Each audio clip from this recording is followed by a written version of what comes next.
Hello everyone, welcome to video 1 of Indian Economy Advanced series. Now in the Indian Economy Advanced series, I will take up topics which are more current and dynamic based and which are generally outside the scope of standard books.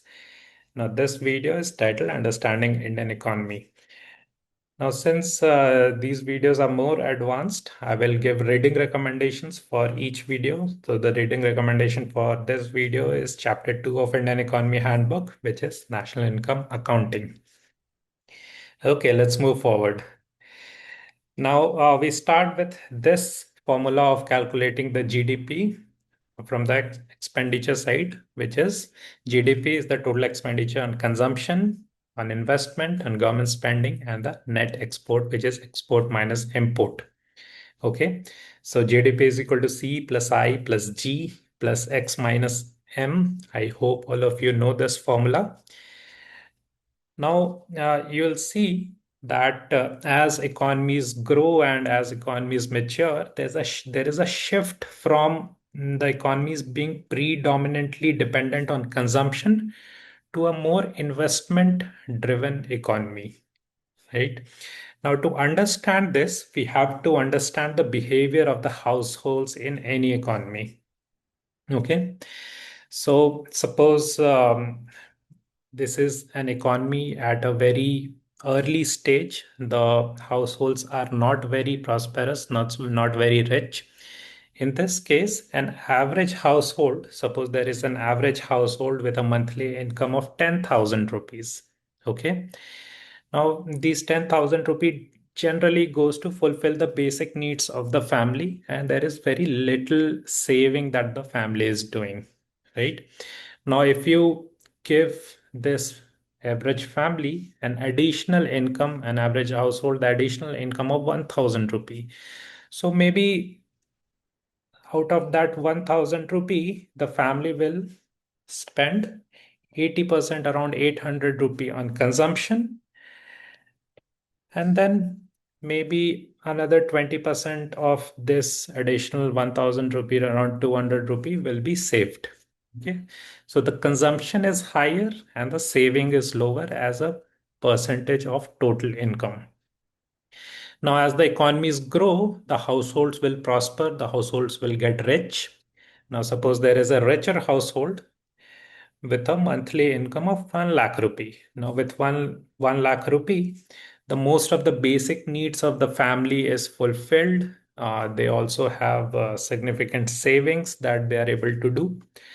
Now, if this household receives an additional income of 10% of their monthly income, which is 10,000 rupee, then out of this 10,000 rupee, maybe the amount that will go for consumption will be 20%, but the amount that will go for saving, which will be much higher, around 80%, right? So this is just to show you that as economies grow and as the households become richer, they tend to save more money, and as a percentage of their total income. Also, although the consumption will grow as an absolute amount, but the percentage of consumption out of the total income will be lesser. All right. Now, the question is, what happens to these savings? Now, the savings, and the household will deposit these savings in the bank. Okay. And the bank will, out of these savings, will give out loans to businesses or some private firms. And these savings, or the other way of investing your savings is through stocks, bonds, mutual funds. You spend these savings in the stock market, right? And both of these type of savings ultimately go on to become investments in forms of private firms or in the setting up of companies, factories, etc. So savings in the economy turns into investments. So more the savings, more it goes on to become investment. And therefore, you understand that as the households in any economy prospers and becomes richer, it increases the amount of investment in the economy out as a percentage of total expenditure, and the amount of consumption in the economy as a percentage of total expenditure goes down. Okay. So there is an interconnection between consumption, investment, and saving rate that you should understand. So you have some investments. Okay. Now, what will these investment lead to? So because investment means more factories, more companies, more businesses, so it will lead to more jobs. Now, these jobs will translate into more income in the hand of the people. Okay, because they have jobs, good, well-paying jobs, they have more income. Now, out of this more income, they will do more consumption. They will spend more on their food, shelter, clothing, entertainment, traveling. So more consumption will happen. Now, what this more consumption will lead to? It will lead to more demand in the economy. Okay. So the demand in the economy has grown. And again, because of this high demand, there will be need for higher supply. And where will the supply come from? Through more investment. So because there is demand in the economy, businessmen and the private sector will invest more in setting up more factories, more companies, more businesses, and that this is a ongoing process, right? So again, more investment, which means even more jobs, even more income, more consumption, more demand, and more investment. Now, another thing to notice is that as income increases, your consumption increases, but also your savings increases. Okay. Now, we have seen what will happen to these savings. The savings will either go to the banks or directly to the stock market in forms of investment, right? And this will translate into more investments in the economy.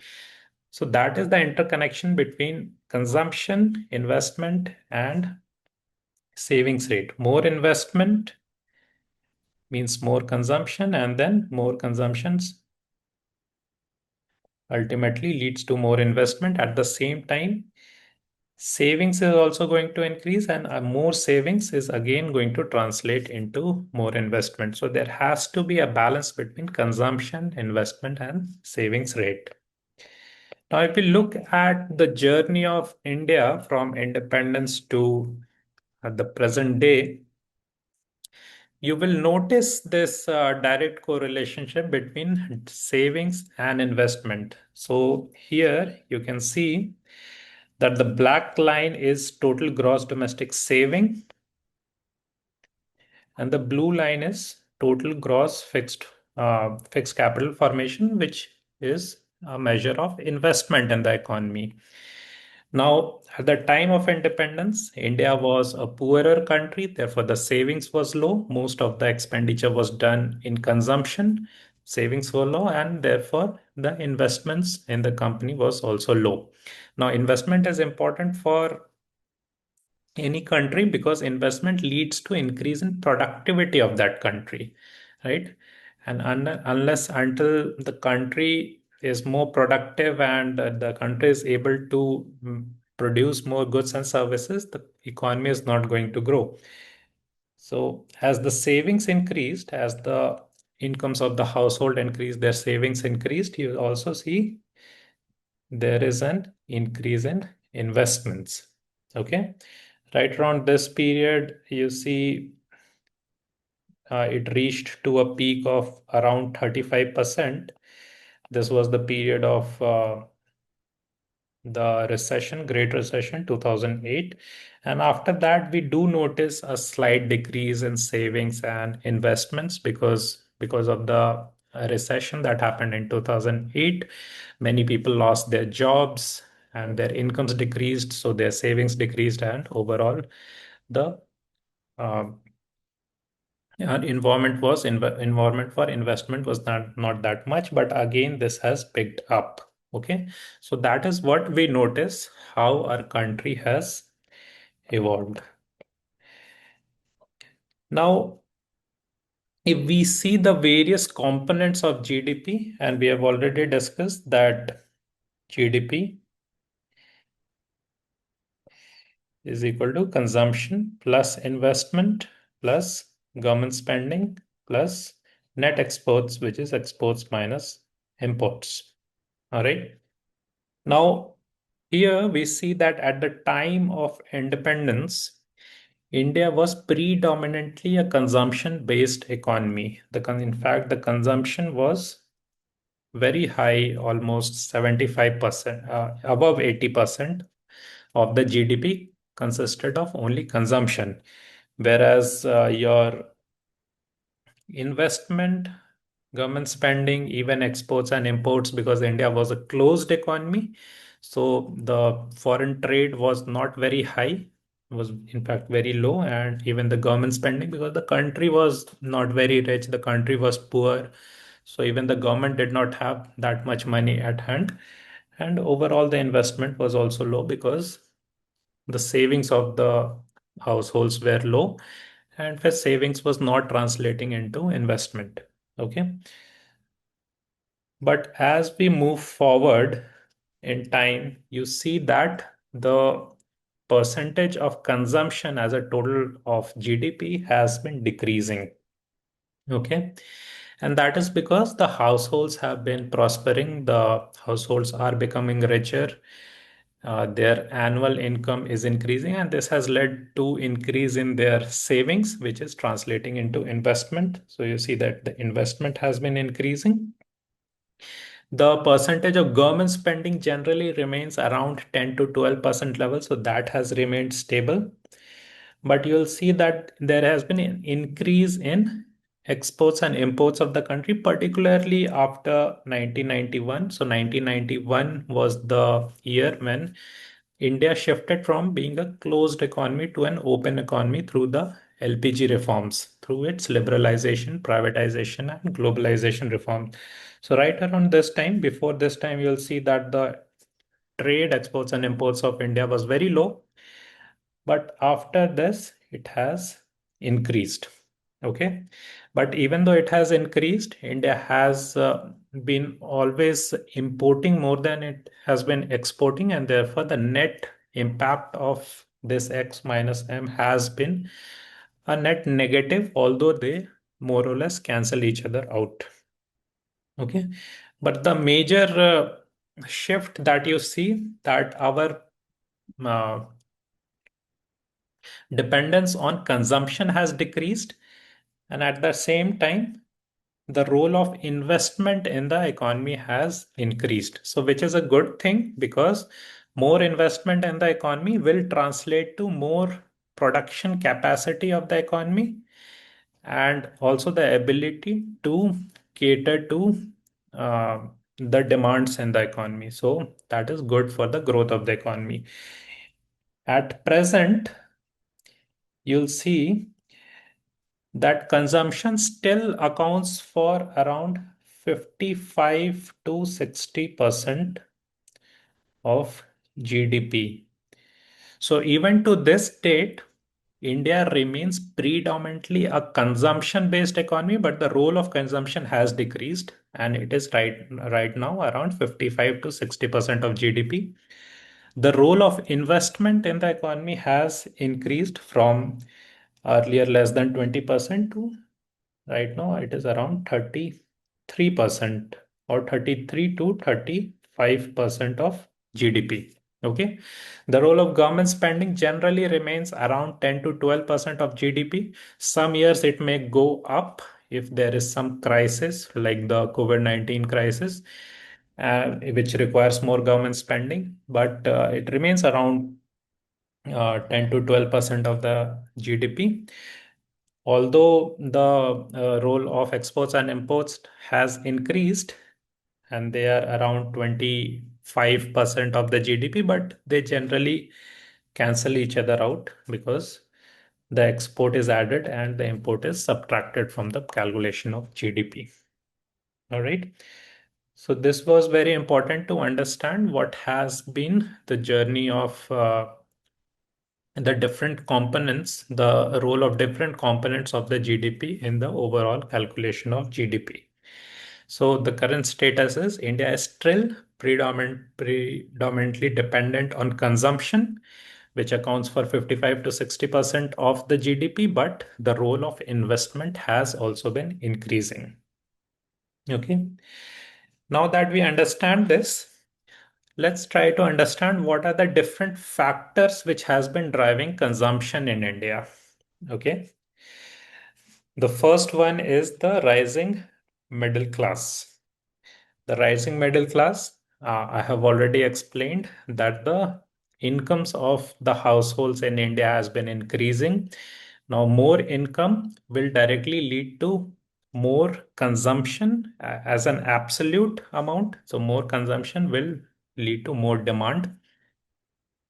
Okay, so rising middle class is one of the major factors which is driving consumption in India. Another factor is urbanization. Okay, when you compare a person living in urban area and a person living in rural area, generally the income of a person residing in urban areas is more. Also, the various avenues of consumption for an urban person is much more. In the urban area, there are malls, there are movie theaters, there are shopping or um, a big bazaar and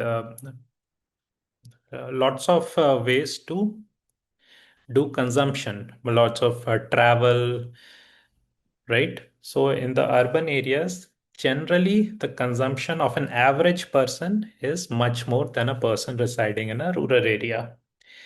Another factor driving consumption in India is the youthful demographic of the population in India.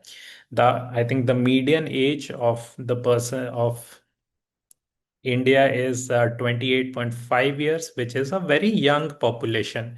Now, a younger population has more affinity towards consumption. They want to wear branded clothes, eat the best food.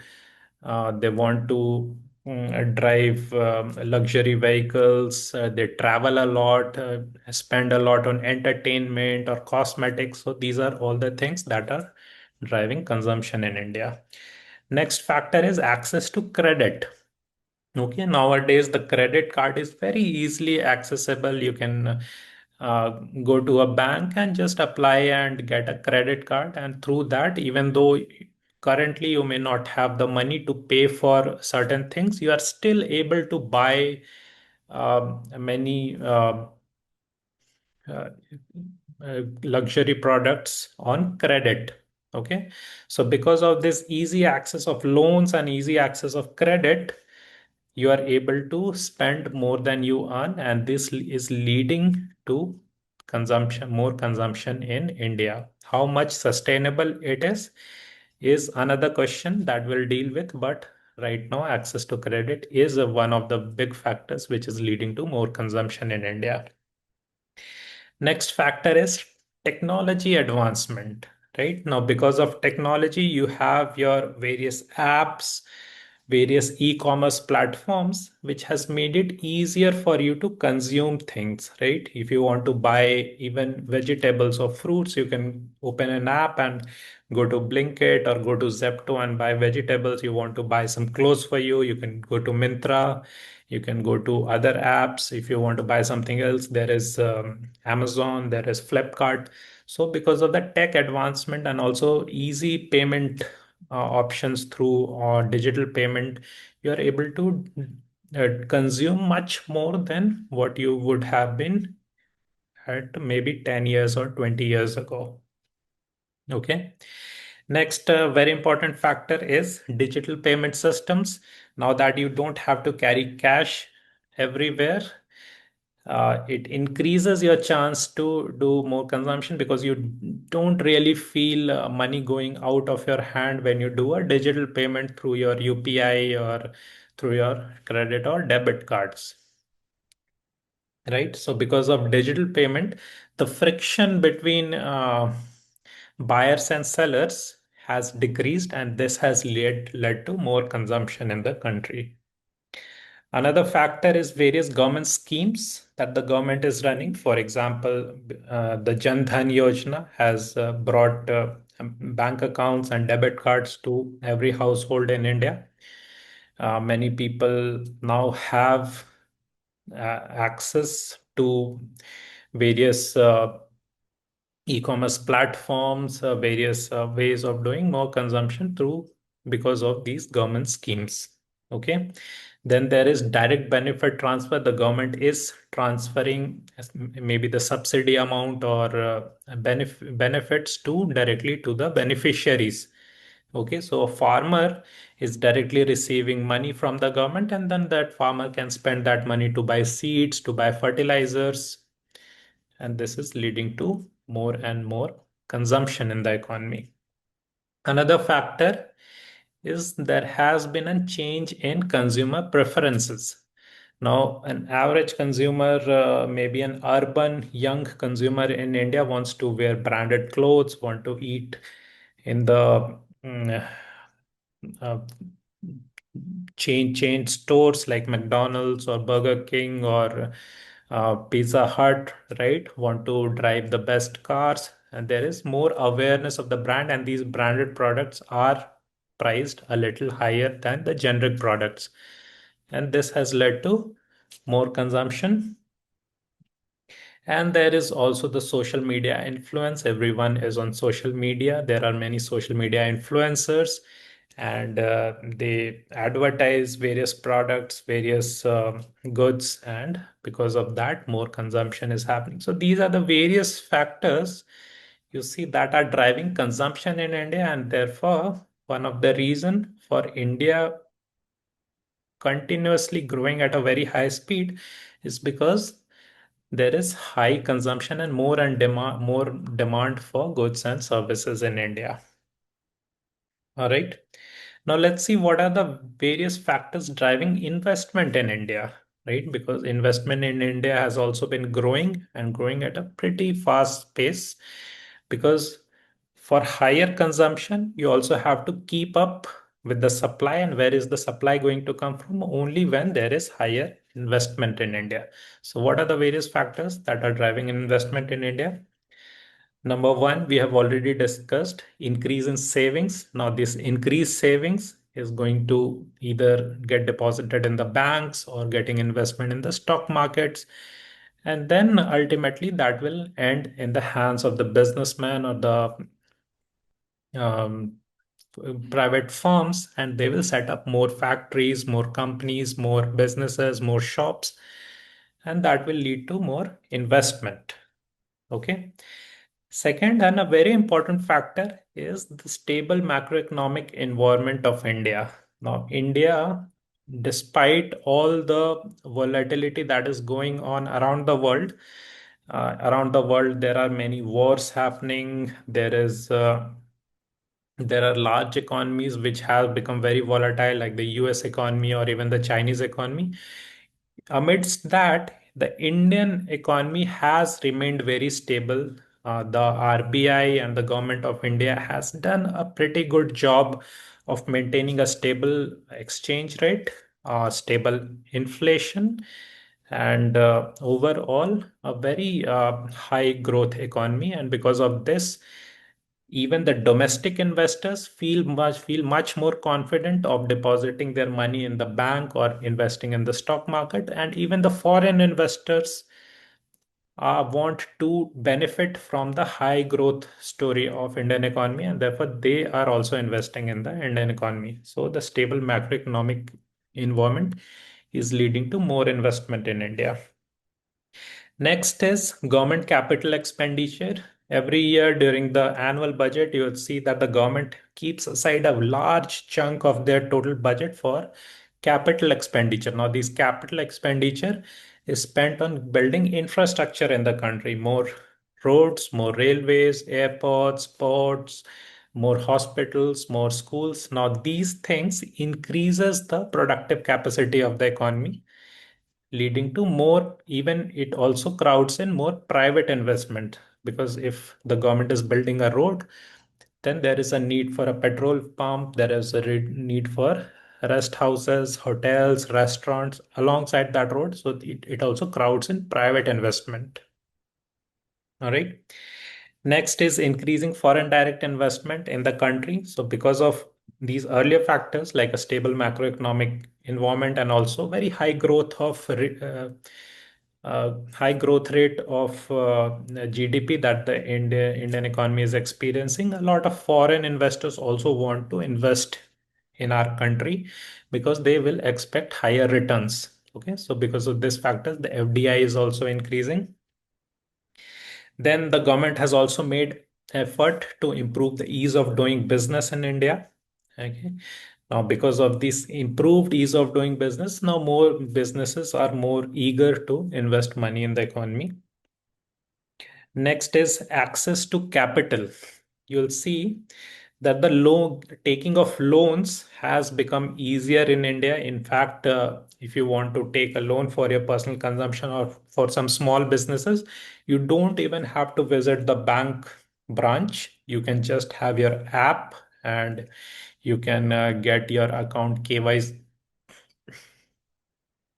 you get your account verified, KYC verified, and you can apply for a loan. And depending on your credit history, a loan can be given to you. Okay. Even if you want to get a bigger loan, that has become easier. So, because of this access to capital, more investment is happening in the economy. Next is the rising domestic demand. This we have already discussed because of the increase in the income of the middle class in our country. There is more demand, and more demand will lead to more investment in the economy. Next is there are labor reforms, land reforms that has been brought by the government, and because of easier labor laws and land laws in the country, more businesses are now investing in the country. Also, there is investment in the human capital. So more and more human capital, the population of India are being skilled into, are being given various skills, and because of these skills they are more employable, right? And because there is availability of human capital in the country, there are more opening of businesses um, to utilize this human capital. And then there is also a focus on green investment. All over the world, there is a big concern regarding the climate change. And India, as a growing economy, there is more and more green investment happening in the country, like your investment in solar projects, wind energy projects, or even mm, even your nuclear projects. Like, so these are the green investments happening in the country, which is also bringing lots of investment in India.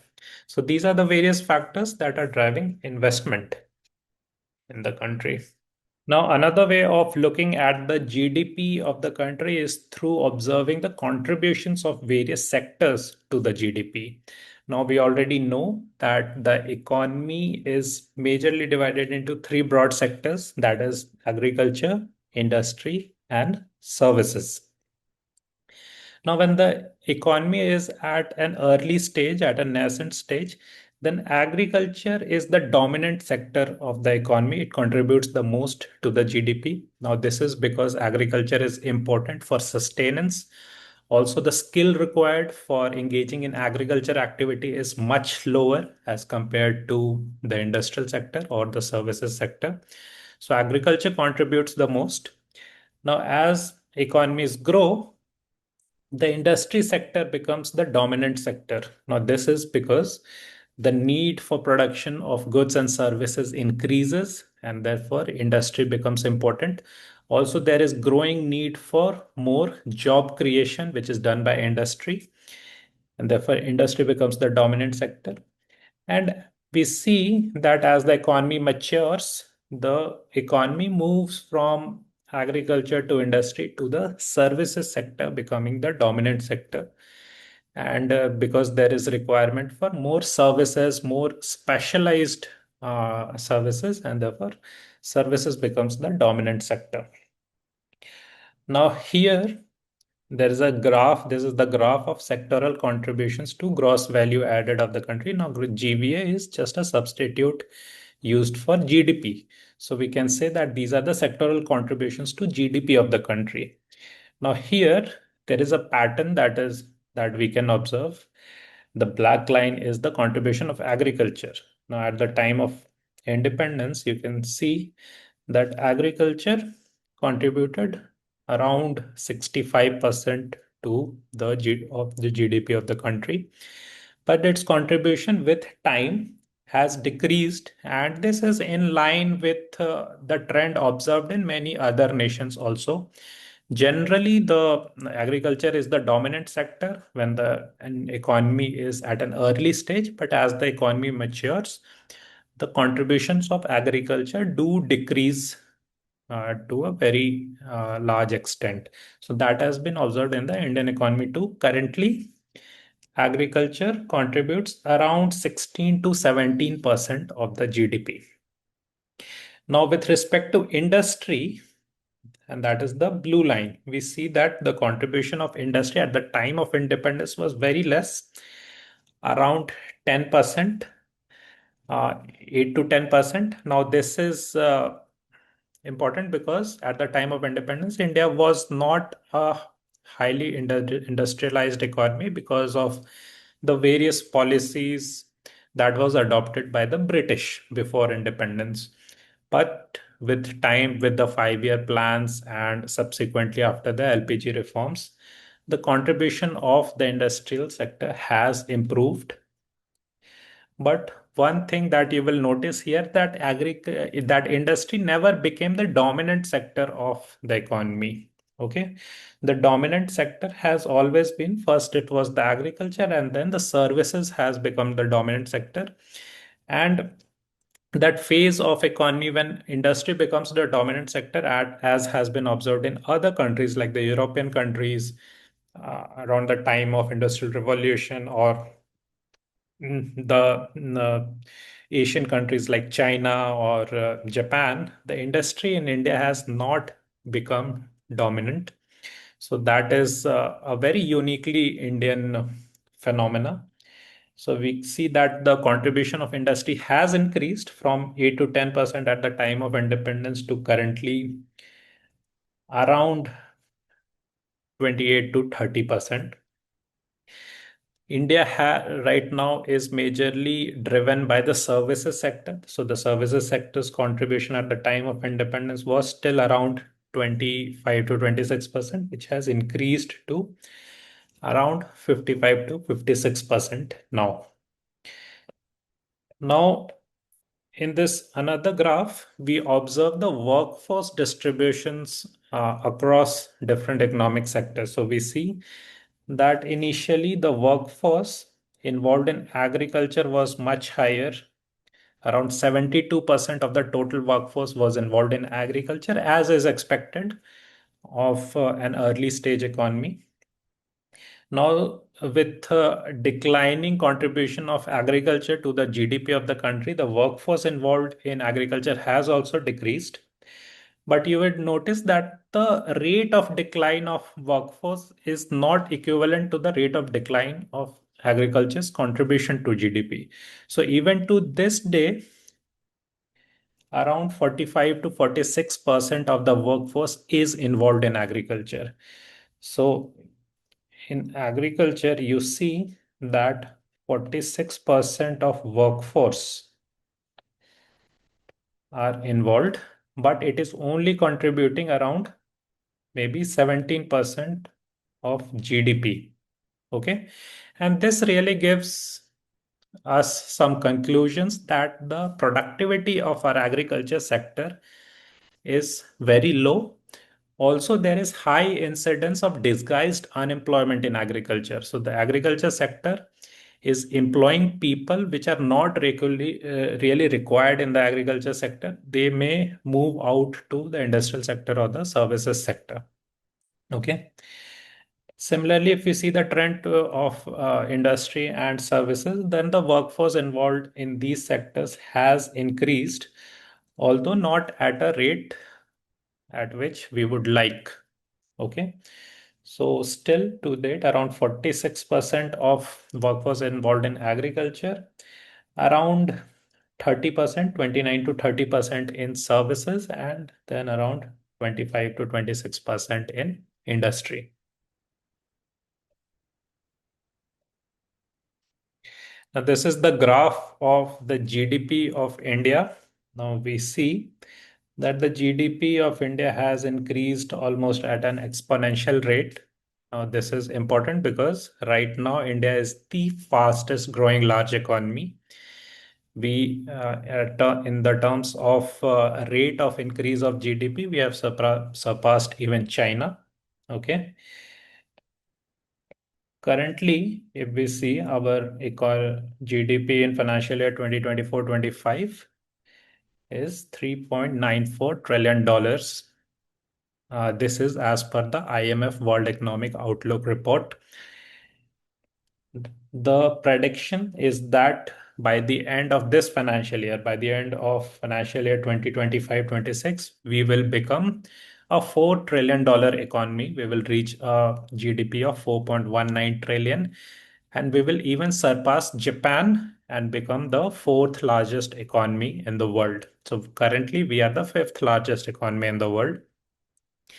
And we keep talking about becoming a $5 trillion economy. And the predictions are that by 2027, 28, we are in line to become a $5 trillion economy. Okay. Now, if we look at the rate of growth of our GDP, this is the growth rate that India has experienced since independence. So here you'll notice something very interesting. If we divide this time period into two parts, one is before the 1991 LPG reforms, when India was a closed economy, and after the 1991 LPG reforms, when India became an open economy. So right around this time. So this period, you'll see that the growth rate has fluctuated. The growth rate of India has fluctuated a lot. Some years it has experienced a high growth rate, but other years it has experienced very low growth rate, even negative growth rates in some years.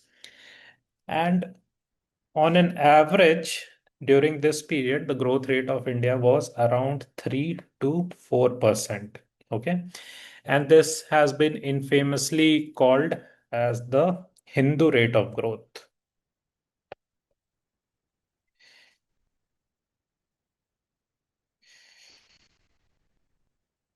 Okay. So during this period, India was a closed economy, and it was a predominantly agricultural economy, and therefore it was very much dependent on the monsoon, on the weather, and the weather is not favorable all the years. So in years when the weather was not favorable, India experienced very low or even negative rates of growth.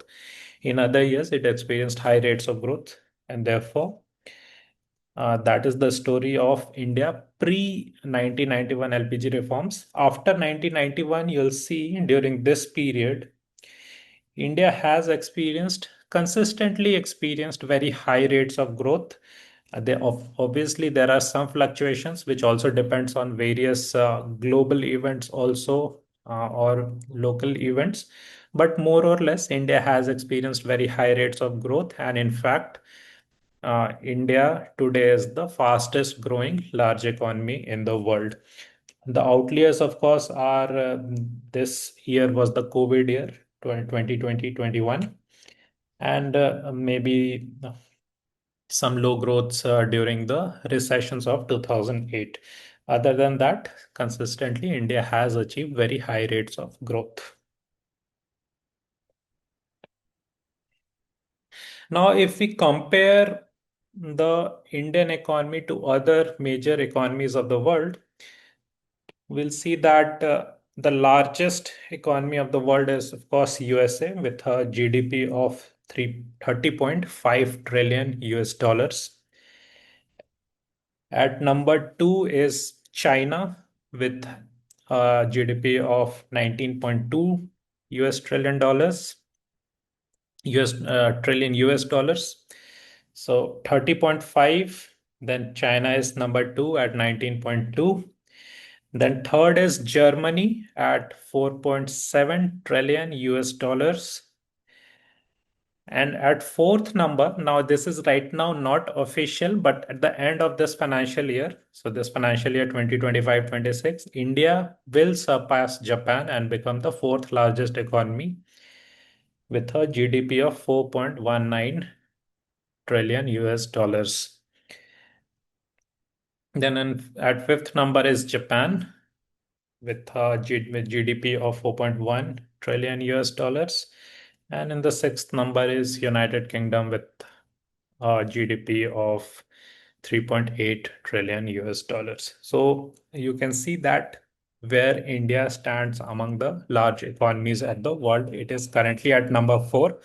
But when compared to China, our GDP is still only one fifth of the Chinese economy. And when compared to USA, our GDP is still only around one sixth of the US.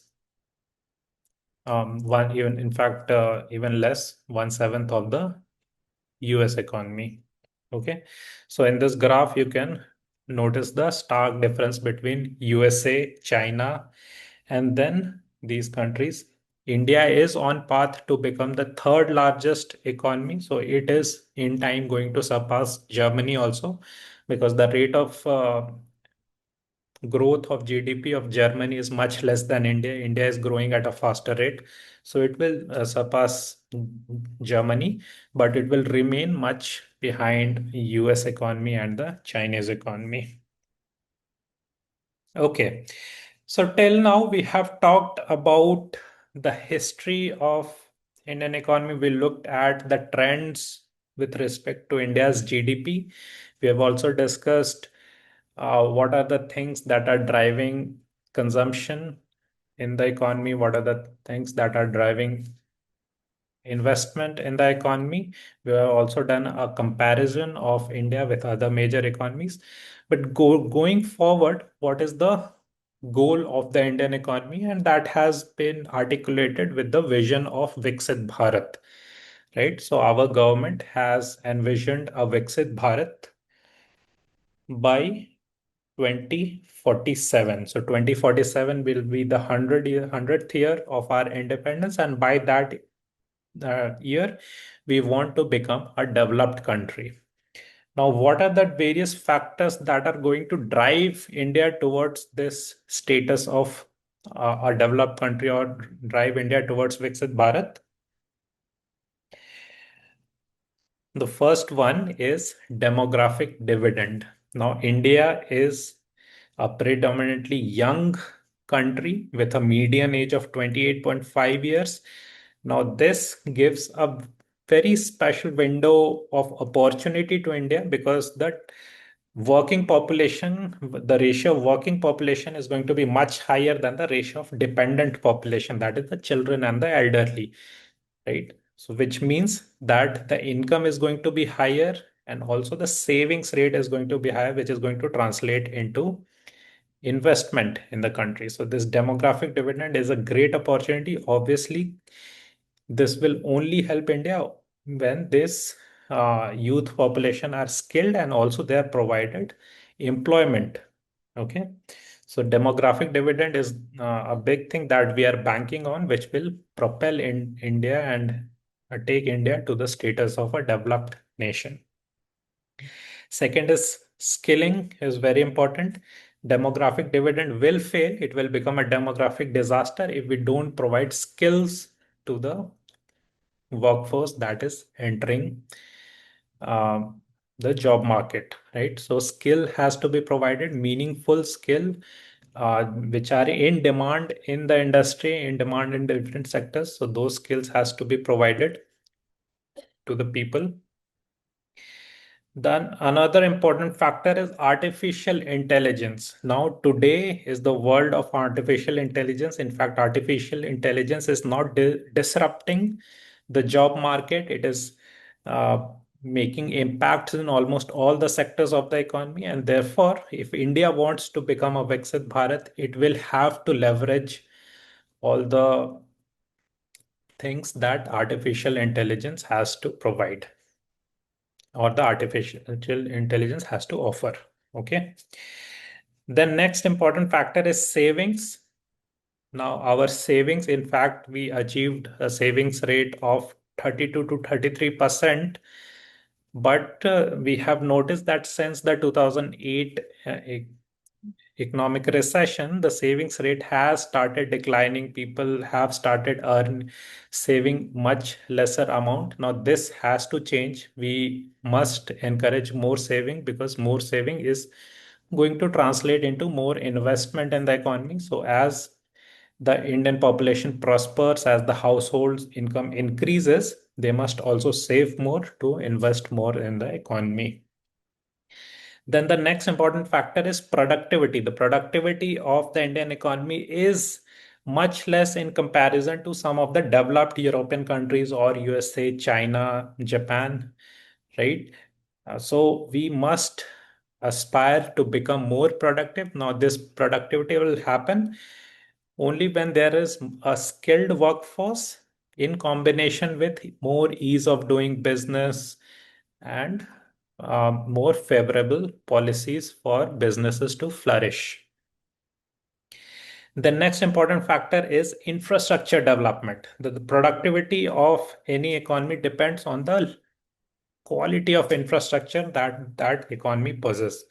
So if India wants to become a Viksit Bharat, the infrastructure of India, the roads, the railways, the airports, ports, schools, colleges, hospitals in India should be of world-class quality. Only then India will become a developed country. So infrastructure development is very important. Another important area to focus is the micro, small, and medium enterprises in the country. Now, this and MSME sector is responsible for maximum number of jobs in the country apart from agriculture. So these micro, small, and medium enterprise has to be promoted, has to be helped to become world class. Their product should become more competitive in the international market, right? Because they uh, export around 40% of the goods and services that is exported out of the country. So MSME sector remains very important. Then another important factor to be kept in mind is climate. Okay, now climate is a big topic of discussion at the global level. And if India wants to become a Viksit Bharat, it has to keep in mind that that growth cannot be at the expense of the environment. India must protect its environment. India must protect its jungles, its um, air quality, its water quality. At the same time, it also should look at growing at a very fast rate. As so, there has to be a balance. This growth that we want to achieve cannot be an unsustainable growth. It has to be a sustainable growth. And another important factor is digitalization. Now, we do live in the world of the fourth revolution. We are experiencing digitalization in all the aspects of our life, be it entertainment, be it education, be it our health, um, even other sectors for shopping, uh, for plethora of activities. We depend on the digital medium, and therefore Indian economy must take lead in this digital revolution if it wants to become a developed nation by 2047 and become a Viksit Bharat. Okay, so I think that ends our first video, which was understanding India's GDP. Thank you.